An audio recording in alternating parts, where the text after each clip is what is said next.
You know, you use the dichotomy of democracy and autocracy. You want the truthful answer? It's hypocrisy. Because you have a set of self-appointed custodians of the world who find it very difficult to stomach that somebody in India is not looking for their approval, is not willing to play the game they want it to be played. So they invent their rules, their parameters, pass their judgments, and then make out as though this is some kind of global exercise. आप अभी सुन रहे थे भारत के विदेश मंत्री doctor Subramaniam Jaishankar को। Doctor Jaishankar का ये बयान उन्होंने इंडिया टुडे कॉन्क्लेव साउथ में दिया था साल 2021 में। दरअसल साल 2021 में फ्रीडम हाउस नामक एक संस्था ने भारत में लोगों को कितनी आज़ादी है इसे लेकर एक रिपोर्ट पब्लिश की थी, जिसमें कहा गया था भारत में लोगों को आंशिक आज़ादी है। इस संस्था की रिपोर्ट में दावा किया जाता है कि उसने जिस देश को जो रैंकिंग दी है उस देश में लोगों की आज़ादी का स्तर उतना है, और अब विदेश मंत्री के बयान के 3 साल बाद भारत में भी एक ऐसी ही रैंकिंग जारी करने की तैयारी हो रही है।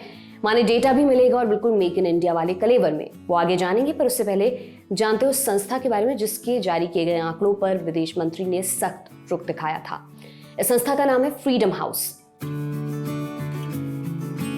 इस संस्था की वेबसाइट पर जाएं तो लिखा मिलता है, our vision is a world where all are free, our mission is to expand and defend freedom globally. माने हमारा लक्ष्य एक ऐसी दुनिया जहां सब आज़ाद हो, हमारा लक्ष्य है आज़ादी को बचाते हुए पूरे विश्व में उसका दायरा बढ़ाना। फ्रीडम हाउस की शुरुआत हुई थी 1941 में। दूसरा वर्ल्ड वॉर शुरू हो चुका था और तब नाज़ी जर्मनी में हिटलर की तानाशाही अपने चरम की तरफ बढ़ रही थी।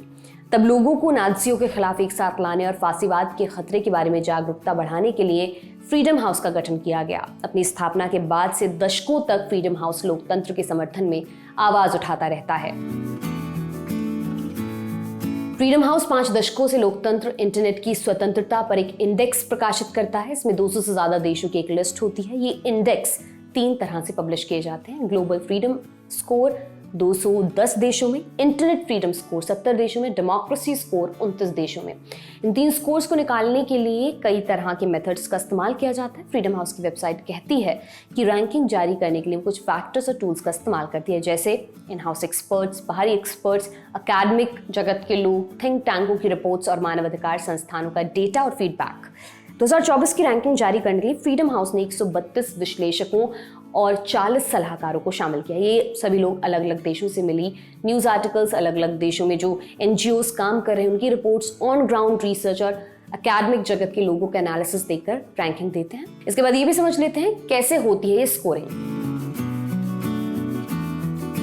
फ्रीडम हाउस अपने पास उपलब्ध डेटा और विश्लेषणों के आधार पर देशों को 0 से 4 के बीच पॉइंट्स देता है। 0 का मतलब आज़ादी का सबसे निचला पैमाना और 4 पॉइंट मिलने का मतलब आज़ादी का सबसे ऊंचा पैमाना। सभी चीज़ों का आकलन करने के बाद फ्रीडम हाउस देशों को 3 तरह के वर्ग में रखती है। फ्री यानी आज़ाद देश, पार्टली फ्री माने आंशिक रूप से आज़ाद, और नॉट फ्री माने उन देशों में बिल्कुल भी आज़ादी नहीं है। और अब अंत में एक सवाल कि इस इंडेक्स की कहानी हम आपको आज क्यों सुना रहे हैं। आपने शुरू में विदेश मंत्री का वो बयान सुना जिसमें वो इस तरह की रैंकिंग्स को पूरी तरह से पाखंड बता रहे हैं, क्योंकि इन रैंकिंग्स में कहा गया कि भारत में लोग आंशिक रूप से आज़ाद है। और अब इसी को काउंटर करने के लिए भारत ने अपनी खुद की रैंकिंग निकालने का फैसला किया है। अल जजीरा की एक रिपोर्ट के अनुसार भारत की नरेंद्र मोदी सरकार ने दिल्ली बेस्ड मशहूर think tank observer research foundation यानी कि ORF से संपर्क किया है। ORF भारत में स्थित एक स्वतंत्र वैश्विक थिंक टैंक है। ORF के मुंबई, चेन्नई और कोलकाता में 3 केंद्र हैं।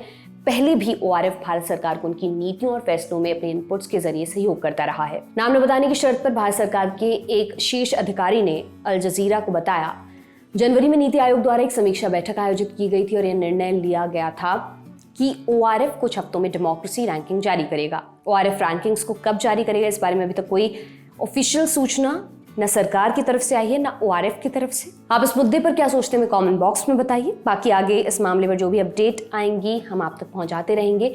आपके लिए तमाम जानकारी जुटाई थी हमारे साथी मानस ने। मैं हूं दिव्यांशी सुमरा, आप देखते रहिए दी ललन टॉप। बहुत बहुत शुक्रिया।